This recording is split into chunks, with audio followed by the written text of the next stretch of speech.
Good morning. I'm Yawen Chen. I'm a member of Taiwan Link and also a professor at the National Taiwan University College of Public Health. Today, I'm delighted to have this opportunity to share with you Taiwan's experiences on work health and health in the era of COVID-19 pandemic. The talk consists of 3 parts.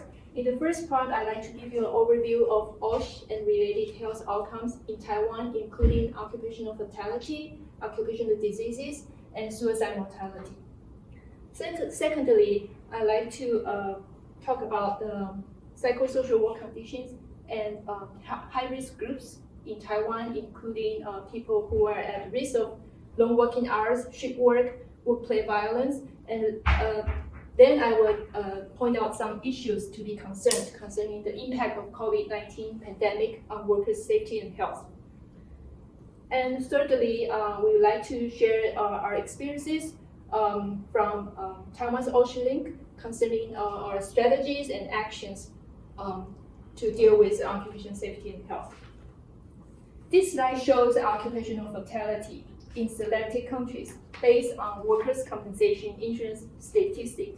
It shows that both Taiwan and Korea have very high workplace fatality rate. It's worth mentioning that the rate of Taiwan could even be higher because our worker compensation insurance is not mandatory for workers who employed in smaller enterprises with fewer than 5 people. And many self-account workers are not covered by labor insurance. In other words, the figures of Taiwan could be higher. While the occupational fatality rate is very high in Taiwan, the number of occupational diseases has been quite low as compared to other countries. So these slides compare the number of compensated occupational diseases in Japan, Korea, and Taiwan during the period from 1970 to 2016. It shows that there are many occupational diseases in Japan back in 1970s, and the figures had been in decline. In Korea, there was a small spike in the early 1980s and declined a little bit, but since 1998, the number has increased steadily. However, in Taiwan, the number of compensated occupational diseases has been quite low, even though there was a small increase in late 1990s, which was due to the success of coal miners' social movement. They pushed the government to revise the regulation concerning disability benefit. So we have observed a small increase back then. And this slide shows the international comparison of compensation rate of occupational diseases. As presented in these figures, we can see the number of cases being compensated by labor insurance in different countries, and also the compensation rate when we divide by the number of cases by the number of insured population. So Taiwan compensated a total of 706 cases in year 2016, and the compensation rate was 6.9 per 100,000 insured. And the compensation rate was considered quite low as compared to other countries. So this table shows us the same data presented in the previous slide. This is just for your information. So here we can see the number of compensated cases in different countries and the compensation rate. So what are the major type of occupational diseases being recognized and compensated in Taiwan? As mentioned earlier, we observed a small, like a very significant increase in occupational diseases back in 1999, which were mainly minors pneumoconiosis cases. And in recent years, the major type of occupational diseases were musculoskeletal disorders, which accounted for more than 60% of total occupational diseases, followed by respiratory diseases consisting of pneumoconiosis, silicosis, etc., and followed by work-related cardiovascular diseases, marked here in red. And this slide shows the number of work-related cardiovascular diseases during the period from 2011 to 2019.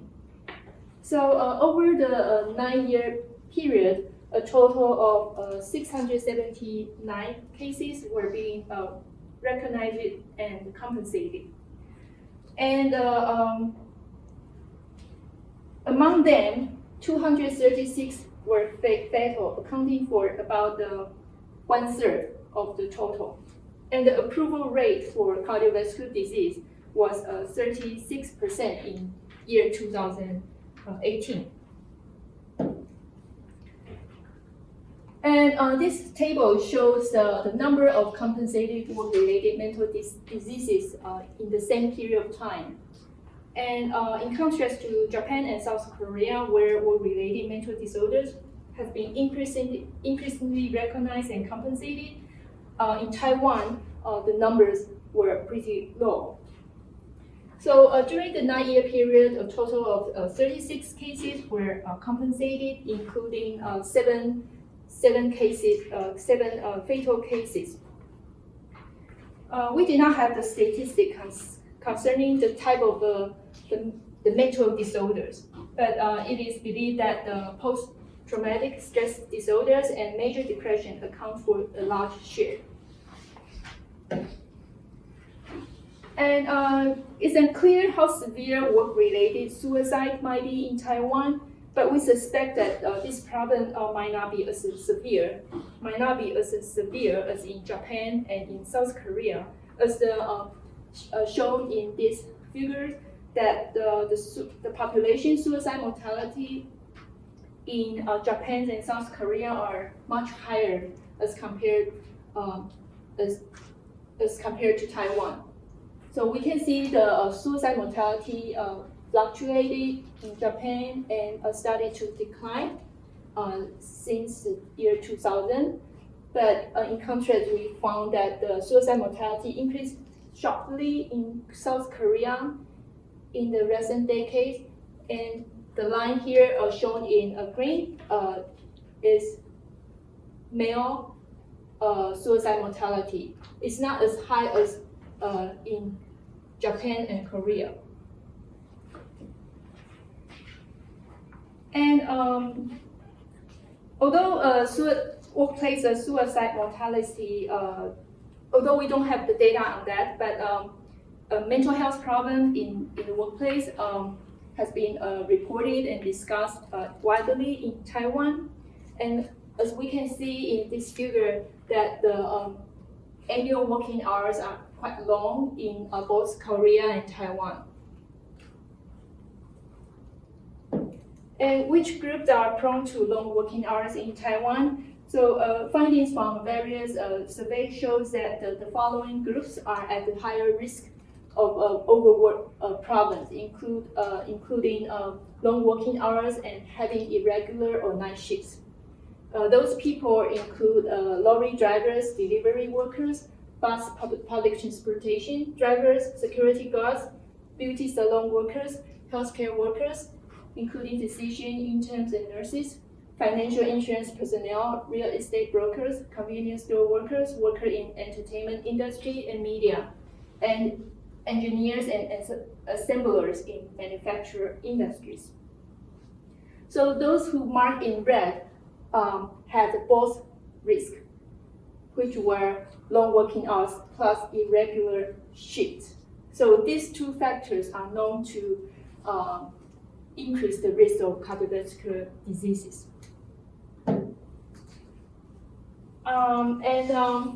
Workplace violence has been one of the major concerns of occupational health policies in Taiwan, and especially workplace violence in medical settings. So several studies have shown that the prevalence of workplace violence was high in healthcare sectors, including violence in all forms, such as physical violence, verbal abuse, bullying, sexual harassment, etc. And in December of 2013, a nurse was slapped on the face by a local counselor.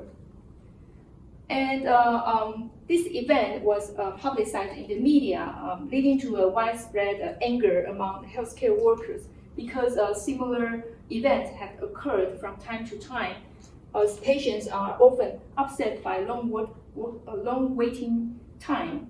So in response to this problem, and the legislation of Taiwan amended the medical care law by raising penalties on the perpetrator of medical violence. And during the same period of time, the legislation Yan also passed the amendment of Occupational Safety and Health Act by imposing a duty on employer to prevent workplace violence. So in recent years, we have conducted several surveys to understand the prevalence of workplace violence and workplace bullying in Taiwan. So this is one of the studies we have done. So in this study, we found that the workers who had the following work characteristics were at high risk of workplace violence, which include night and rotating shift, long working hours, greater workload, greater physical load, job insecurity, and lower workplace justice. And these two tables shows the prevalence of workplace violence in different types by gender, and more specifically in healthcare sectors. So we can see that the major type of violence reported by our participants was verbal violence, followed by psychological violence, such as psychological harassment or workplace bullying. And the prevalence were much higher in healthcare sectors. Then we stratified by type of occupations, and the finding shows that among male participants, a certain type of occupation are at higher risk of workplace violence, including security personnel, manual workers. And among female participants, those who were in healthcare sectors, finance and commercial sectors, consumer services and sales, were at high risk of workplace violence. And if we examine their work conditions, psychosocial work conditions, we found that the following risk factors were related to having high risk of workplace violence. And we examined the association between the experiences of workplace violence and their health outcomes, with adjustment of some other factors. And it shows that having experienced workplace violence are at high risk for a number of health problems, including poor sleep quality, poor self-rated health, emotional distress, and low job satisfaction.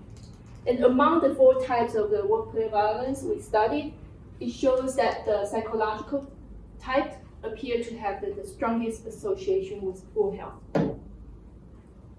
And similar surveys was conducted in year 2010 and 2013, and we examined the trend, and it shows that the workplace violence has been increasing in this study period. And this year, many countries have been affected severely by COVID-19 pandemic. Even though the number of fatal deaths and number of infections in Taiwan were considered quite low, so Taiwan has been successful in containing the spread of virus so far, but the economy has been severely affected. So like many other countries, Taiwan also experienced economic recession and the rise of unemployment, the rise in platform economy. And as in many Asian countries, people relied on the information and community technology heavily. And so that kind of situation helped lead to the new form of work patterns. So during the pandemic, we have observed the rise of a platform economy, such as food delivery and work related on ICT. So this type of work patterns will have a lot of implication in terms of occupational safety and health. So recently, we are studying how the innovation of ICT might have impact the formal production, service deliveries, and consumption patterns, and work arrangement. And so currently, our groups are doing some surveys and interviews with people who are engaged in platform economies, and we are trying to understand how the new forms of work arrangement might have affect their employment status and their physical work environment, psychological work conditions, and their safety and health problems. So in the last, I'd like to introduce our group. So we are from the Taiwan OSHLink. The organization was established in 2013. We have 24 staff members and many volunteers and consultants from different disciplines. And the main task of our Taiwan OSHLink include providing consultation and assistance to injured workers and their families. And we also conduct research and monitor occupational safety and health policies. And we trying to promote social awareness on occupational safety and health through publication, presentation, education, and other social campaigns. So the activities include holding workshops, speeches, and study groups on a variety of issues, including overwork problem and sleep deprivation, and asbestos problem, and drivers' overwork problems. So we, from time to time, we hold press conferences to raise social awareness on the issues. And we also make publications. So here are the selected books that we have published, including the booklet about worker compensation insurance policy, and the book about overwork in Taiwan, and a book about asbestos-related diseases in Taiwan. And the book published in 2019 was about the direction of work insurance reform. And we published several booklets to address occupational diseases related issues. So we hope that by reforming the old systems, all workers can be guaranteed with safe and healthy work conditions. And by strengthening the workers' compensation system, injured workers can return back to their workplace with dignity and sufficient protection. And by promoting safety culture, the risk of occupational injuries and diseases can be reduced. Thank you for your listening.